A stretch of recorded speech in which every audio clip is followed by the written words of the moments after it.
நம்ம வேலவன் ஸ்டோர்ல நான் பர்ச்சேஸ் முடிச்சாச்சு. நீங்களும் வாங்க, கம்மி விலையில கை நிறைய வாங்கிட்டு போங்க. Velavan stores, Usman road, T Nagar, Chennai மற்றும் தூத்துக்குடி.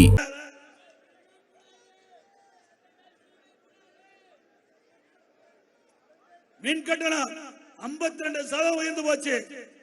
52% மின் கட்டணம் உயர்வு. முதல்ல நீங்க 1000 ரூபாய் மின் கட்டணம் கட்டிட்டு இருந்தீங்களா? இப்ப 2500 ரூபாய் மின் கட்டணம் செலுத்த வேணும்.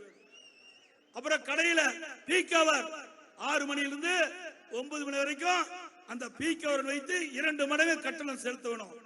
அதோட இந்த பகுதியில சிறு குறு நடுத்தர தொழில், இந்த மாவட்டத்தை இந்த நாடாளுமன்ற தொகுதிக்கு உட்பட்ட பகுதியில பல இடத்துல சிறு குறு நடுத்தர தொழில் நடைபெற்றுக் கொண்டிருக்கிறது. இந்த விடியா திமுக ஆட்சி பொறுப்பேற்ற பிறகு இந்த தொழில் எல்லாம் நலிவடைந்து வந்து கொண்டிருக்கிறது. இதற்கு மின் கட்டணம் அதிகமாக இன்றைக்கு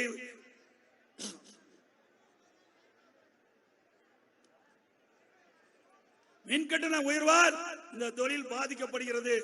அவர்கள் தொடர்ந்து 3 மாத காலம் இந்த நிறுவனத்தை சேர்ந்தவர்கள் போராட்டம் நடத்தி கொண்டிருந்தார்கள். அண்ணா திமுகவும் ஆதரவு கொடுத்தது. இந்த அரசு கண்டுகொள்ளவில்லை. சிறு குறு நடுத்தர தொழில் தான் அதிகமான பேர் தொழிலாளர்கள் பணிபுரிந்து வருகிறார்கள். ஆக சிறு குறு நடுத்தர தொழில் பாதிக்கப்படுகின்ற பொழுது அதில் பணிபுரிந்த தொழிலாளர்களுக்கு வேலை இழக்கக்கூடிய அபாயம் ஏற்பட்டது இந்த ஆட்சியிலே.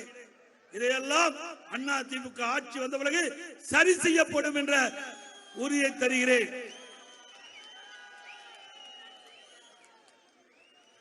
அதோட திமுக அது கட்சி அல்ல, கார்பரேட் கம்பெனி.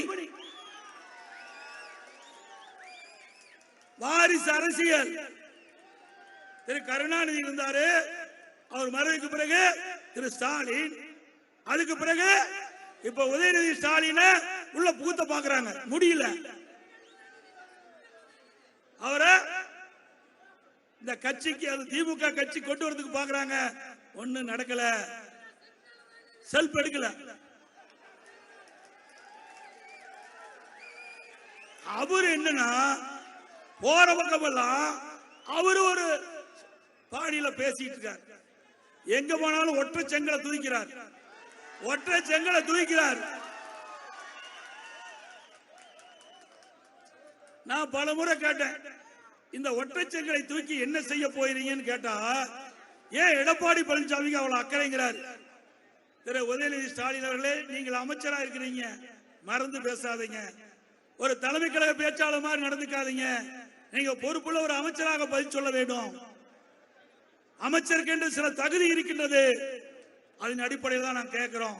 ஒற்றை செங்கலை இங்கே தூக்கி காட்டி பிரயோஜனம் இல்ல. 2019 அதிமுக ஆட்சி, அப்பொழுது பாரத பிரதமர் வந்து எய்ம்ஸ் மருத்துவமனைக்கு அடிக்கல் நாட்டினாங்க. அப்பொழுது தேர்தல் நடந்தது, நாடாளுமன்ற தேர்தல். அதுல திமுக கூட்டணி சேர்ந்தவர் 38 பேர் வெற்றி பெற்றாங்க. அந்த 38 பேர் என்ன பண்ணிட்டு இருக்காங்க? இந்த செங்கலை தூக்கி அங்க காட்டினா, நாடாளுமன்றத்தில் காட்டினா விடிவு காலம் பிறக்கும். அந்த நாடாளுமன்றத்தில் அழுத்தம் கொடுத்தா அதுக்கு நிதி கிடைக்கும். இந்த எய்ம்ஸ் மருத்துவமனை கட்டடம் கட்டி முடிக்கப்படும்.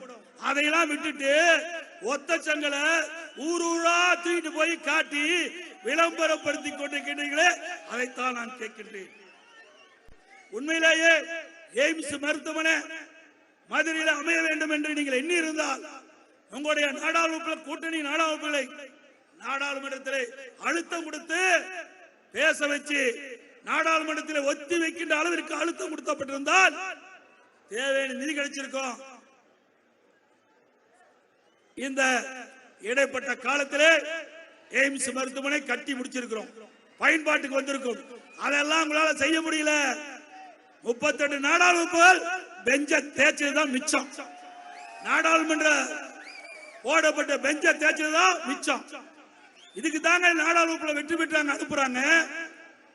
இந்த நாட்டு மக்களுடைய பிரச்சனை மத்திய அரசுடைய திட்டம் என்றால் மத்தியிலே பேச வேண்டும். அப்பொழுதுதான் அதுக்கு விடிவு காலம் பிறக்கும். அதை விட்டுவிட்டு ஒற்றை சங்கலை தூக்கி ஊர்வலாக போய் விளம்பரம் தேடிக் கொண்டிருக்கிற ஸ்டாலின் அவர்களே, இதைத்தான் நாங்கள் கேட்கின்றோம். அதோட சரி, உதயநிதி அவர்களே, ரெண்டு ஒண்ணுதான். உதயநிதி சொன்னாலும் ஒண்ணுதான், ஸ்டாலின் சொன்னாலும் ஒண்ணுதான். அவர் பெற்றெடுத்த பிள்ளை தானே உதயநிதி. ரெண்டு பேரும் ஒரே மாதிரி தான் இருக்கிறாங்க. இதுல ஒரு இன்னும் ஒண்ணு சொல்றாரு, எல்லா பத்திரிகையிலும் போட்டுட்டு இருக்காரு. இந்தியாவை காக்க ஸ்டாலின் அழைக்கிறார். இந்தியாவை காக்க இதுல ஒரு பழமொழி இருக்குது, உள்ளூரில் ஓணான் பிடிக்க முடியாதவன், உள்ளூரில் ஓணான் பிடிக்க முடியாதவன் காட்டில் போய் சிங்கத்தை மேய்ப்பான், காட்டில் போய் சிங்கத்தை மேய்ப்பான். இப்படின்னு ஸ்டாலினோட கதை இருக்குது. இங்கேயே ஒண்ணும் செஞ்சு கிழிக்க முடியல. 3 ஆண்டு காலம் ஆட்சி செய்து தமிழ்நாட்டை என்ன செஞ்சு குட்டிச்சோறாக்கிட்டு தான் மிச்சம். அதனால இந்தியாவுக்காக ஸ்டாலின் அழைக்கிறாராம். நீ என்னைக்கு இந்த வார்த்தையை சொன்னியோ அன்னைக்கே இந்தியா கூட்டணி பீஸ் பீஸா போயிட்டு இருக்கு. முதல்ல 26 பேர் ஒன்றா சேர்ந்து, பல கட்சிகள் ஒன்றா சேர்ந்து ஒரு மீட்டிங் போட்டாங்க. 2வது ஒரு மீட்டிங் நடந்தது. 3வது மீட்டிங் இவர் அறிவிச்சாரு, நிதிஷ்குமார் அந்த கூட்டணியில இருந்து கலந்து போயிட்டார். ஒவ்வொருத்தரா கலந்து போயிட்டாங்க. இப்ப அந்த இந்தியா கூட்டணி இவருதான் தினந்தோறும் இந்தியா கூட்டணி இந்தியா கூட்டணி பேசிட்டு இருக்காரு. மத்த அந்த கூட்டணியில் அங்க வைக்கிற கட்சி சேர்ந்த தலைவர் யாருமே பேசல. ஏன்னா தமிழ்நாட்டில் ஸ்டாலின் செல்வாக்கு இழந்துட்டாரு, மக்கள் செல்வாக்கு இழந்துட்டார் திரு ஸ்டாலின். இந்தியா கூட்டணி என்ற ஒரு அமைப்பை வைத்து அந்த போர்வையின் மூலமாக மக்களுடைய எதிர்ப்பை சமாளிப்பதற்காக எங்கே பார்த்தாலும் திரு ஸ்டாலின் பேசுவது இந்தியாவை காக்க ஸ்டாலின் அழைக்கிறார். இப்படி தன்னுடைய கருத்தை சொல்லி மக்களை ஏமாற்றி திசை திருப்பி மத்தியில் ஆட்சி அதிகாரத்துக்கு வந்து கொள்ளையடிப்பதற்காக போடுகின்ற திட்டம் மக்கள் ஏமாந்து விட வேண்டாம்.